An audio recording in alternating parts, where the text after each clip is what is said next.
Bon, petite présentation pour le coup du superchargeur de Rennes, le V4.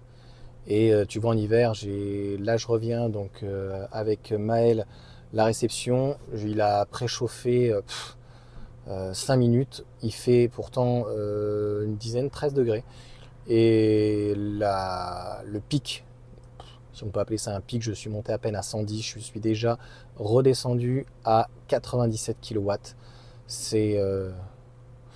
C'est pas terrible hein, sur cette CATL, donc on a hâte de faire un retour. Allez, je vous présente pour le coup le petit superchargeur. Allez.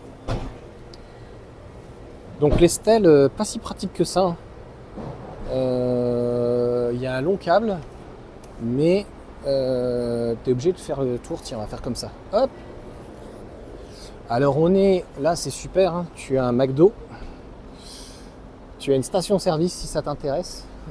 Et c'est surtout, tu as compris qu'on était en Bretagne. Voilà. Et c'est un Leclerc de mémoire. Donc je ne sais plus combien il y a de stèles. Je te le redirai peut-être. Tu vois, il y en a une bonne petite vingtaine. 1, 2, 3, 4, 5, 6, 7, 8, 9, 10. Et je crois qu'il y en a 10 autant. Alors le superchargeur ici, je vais te dire comme je le pense, je le clairement déconseille. Il est blindé. J'ai jamais vu autant de monde sur un superchargeur. Attends, éviter de filmer les gens. C'est assez impressionnant. Voilà, donc tu vois, tu as même une BM. C'est pas magnifique? Il y a une BM et il y a une Mégane. Il y a un fou furieux en Mégane. Là, les places sont grandes. Celle-ci est très grande, la place. Donc voilà le supermarché. Voilà comment c'est fait. Pour faire un bilan, un avis, un V4 assez particulier. Alors d'après ce que j'ai vu, il est juste à proximité de l'autoroute. Je pense qu'il est très très bien situé pour aller se restaurer, pour aller faire la pression des pneus même. Tu regardes, il y a un monsieur là-haut qui fait la pression des pneus. Mais je pense qu'il y en avait besoin déjà a priori, mais on est mardi.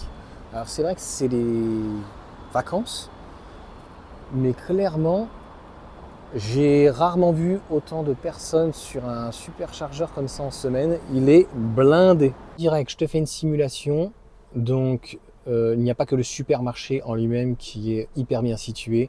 Il est sur la double voie, donc la voie rapide N136, qui est le périphérique, très certainement de Rennes. Et directement, tu reprends la E3. Parce que en Bretagne, tout est gratuit. Donc, pour des personnes qui sont, tu le vois bien, hein, la transverse, qui sont en Bretagne, qui soient en Normandie, dans le nord, et qui passent donc par là, pour le coup, tu fais Nantes, Saint-Nazaire, Angers, Cholet, La Roche-sur-Yon, les Sables d'Olonne, La Rochelle, etc. Donc je comprends mieux aussi pourquoi il y en avait certainement besoin, puisque à côté de ça, il y a donc celui-ci. Donc il y a 8 bornes, c'est des 150. Donc celui-là, je le connais. J'y suis allé, je ne vais pas te refaire une présentation dessus. C'est un 150, il est propre. Il est propre, il est derrière un hôtel. Celui-ci par contre est plus intéressant pour ceux qui ont des grandes autonomies, et donc il y a bien 20 stèles, donc a priori il y en avait besoin. Je sais pas si on peut cliquer dessus, non. Donc là tu vois il était vide, là clairement tout le monde vient se recharger, donc je comprends bien, en tout cas un endroit extrêmement stratégique, très très concrètement là, tu vois, parce que après il faut comprendre que tu n'as plus grand chose. Tu as le nouveau de Laval, tu as Nantes, mais Nantes, regarde, il est plein. C'est pour ça que j'y suis pas allé, parce que j'ai pas envie de perdre mon temps. Donc il faut réfléchir. C'est à l'époque, il faut bien comprendre qu'ils avaient des cartes. Allez, sur ce, on est reparti.